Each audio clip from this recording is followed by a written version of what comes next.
special school, kuya, sobrang mahal. 80,000 yung tuition. Yung iba umabot pa ng 100,000. Tapos maliban doon, kuya, meron kaming occupational therapy. Halos tigli 5,000 yun sa isang buwan. 20,000 pa lang, kuya. Therapy pa lang yun. Saka hindi siya tumitigil, kuya. Kasi hindi siya nagagamot eh. Hindi siya sakit na kapag binilhan mo ng gamot, okay na eh. Habang buhay siya na kondisyon, habang buhay namin siyang kasama. So yun, habang buhay akong dapat masipag. Baka ako, alam niyo naman, kuya, kung ba't ako nandito para dun sa mga anak ko.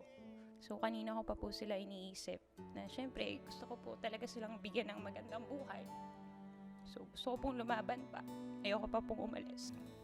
Pareha silang, yun nga, with autistic features. Si Bash, yung panganay ko, may intellectual disability. Pinasok ko siya sa regular school. Nung una kasi denial ka eh. Sinabi ng doktor, may autism yung anak mo, ganyan-ganyan. Ito yung mga kailangan niya gawin. Kailangan niya mag-special school. Sabi ko, no, hindi special yung anak ko. Hindi.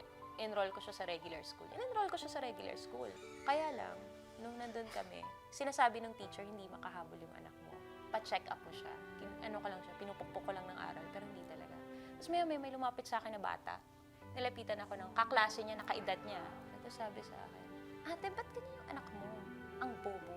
Ginanon ako. Wow. So, syempre, bilang nanay. Sarap manuntok, di ba? Then natigilan lang ako, parang, syempre, bata. Kailangan di mo patuloy. Inantay ko yung anak ko mag-react. Pero yun, nakatingin lang siya sa akin, nakasmile lang siya. Gusto na niyang umuwi, ganyan. So, doon ko na-realize, pareha silang edad, pero magkaibang isip. Parang sinabihan ka ng bobo, pero wala lang sa kanya. Ganun. Meron po akong 2 anak. Parehas kasi silang special, kuya. Parehas silang may autism. Yung isip nila, kuya, medyo delayed. Kagaya po ni Bash, 9 years old na po siya, pero yung utak niya po mga 5 to 6 years old lang po. Si Basti naman po, 6 years old na po siya. Hanggang ngayon, wala pa siyang nasasabi.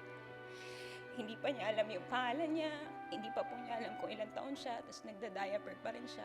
So parang utak niya, kuya, 1-year-old pa din. So kailangan po namin mag-special school o kaya mag-therapy para mahabol po nila yung utak ng tamang edad nila, kuya. Magastos sila, kung alam mo ba. Parang silang special child. Naalala mo, nagbibiro kayo ng budoy-budoy. Sabi ko, huwag kayong maganyan kasi baka ma-open kayo.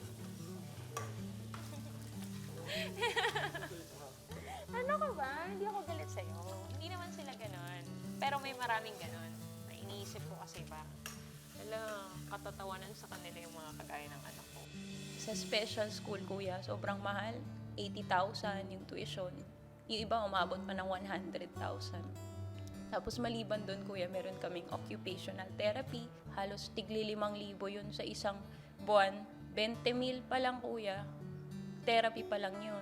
Saka hindi siya tumitigil, kuya. Kasi hindi siya nagagamot eh. Hindi siya sakit na kapag binilhan mo ng gamot, okay na eh. Habang buhay siya na kondisyon, habang buhay namin siyang kasama. So yun, habang buhay akong dapat masipag. Yan, kuya. Pero kahit na ganun sila, kuya, malambing sila. Alam mo po yung si Basti, kahit hindi yun nagsasalita.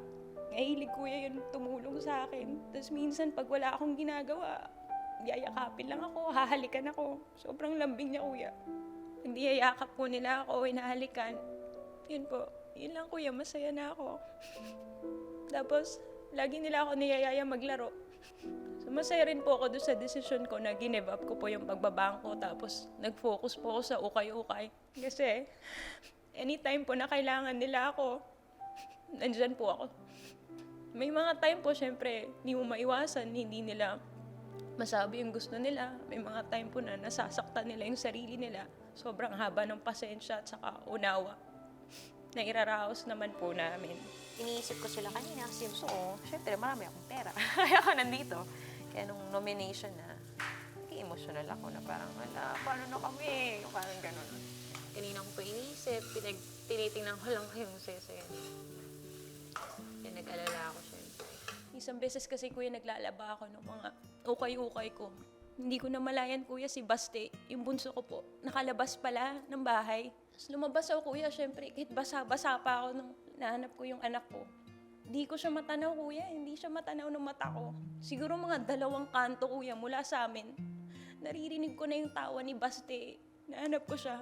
May nakita akong grupo, kuya, ng mga bata. Nakabilog sila. Bilog silang ganyan. Pero hindi ko pa rin matanaw si Baste. Hindi ko pa rin siya matanaw. Pero naririnig ko, kuya, may gano'n na tunog. Tapos na tumatawa yung anak ko. Kuya, yung mga bata, salitan sila, sinasampal nila yung anak ko. Paisa-isa, so nagtatawanan sila kasi pag sinampal mo si Baste, hindi niya poprotektahan yung sarili niya. Tatawa siya, akala niya laro yun.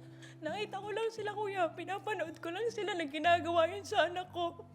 Tapos sabi ko, hindi ako makapagsalita. Gusto ko sumigaw, pagalitan sila. Pero walang lumalabas sa bibig ko. Hanggang nasabi ko, hoy! Nasabi ko yun, kuya. Nagtinginan sila, nagtakbuhan lang sila. Tapos lumapit sa akin si Baste. Nakangiti lang siya. Tapos lumapit siya sa akin, kuya. Wala lang. Masaya lang siya. Mabigat kasi sa akin ang mga panahon na yun. Nag-aaway na kami nung asawa ko. Tapos ito pa yung makikita ko. Na masyadong mabigat. Sabi ko nung time na yun, ano bang pinaglalaban ko?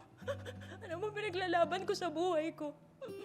Yung mga anak ko, kahit anong gawin ko, parang mananatili silang isip bata. Tapos ito yung mundo na iiwan ko sa kanila. Mga tao na hindi naiintindihan yung kalagayan niya. Mga tao na sasamantalahin yung kahinaan niya. Parang gusto ko magalit sa mundo. Bakit ba ang hirap-hirap?